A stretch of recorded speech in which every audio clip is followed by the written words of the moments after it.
Before making the magazine, I had to decide what my target audience would be, and thus the audience became anyone aged between 16 and 35 interested in the rock genre. From this, I was able to embark on a research and development of my new rock magazine, keeping the audience in mind throughout. I performed extensive research into both extremes of each side of the audience age, which gave me an insight as to how to attract the middle ground audience without attracting other extremes. The closest rock magazine that I could find that fit into the age barrier was Kerrang! Magazine, a renowned rock magazine. Through analysis of this magazine, as well as others, I was given an idea about how to properly utilize the layout, lighting, text, and volume to fully represent the audience I'm appealing to.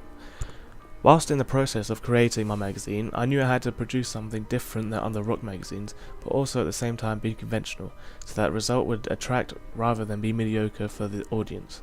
I included lighted up models, large bold text, as well as a few pieces of art which would attract the reader's attention, but also be consistent in terms of layout in being a rock magazine.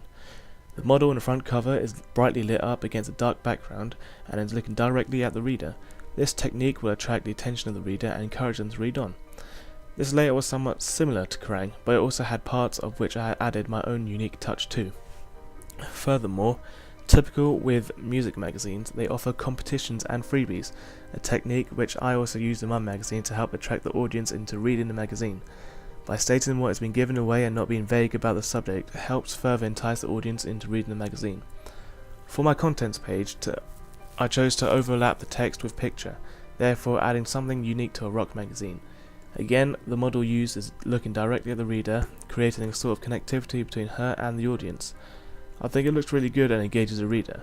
I didn't use a lot of text, as it might have put off the reader. It would have made the reader read so much before even getting to the rest of the magazine. I followed a consistent theme of light against dark to help keep the professionalism of the magazine.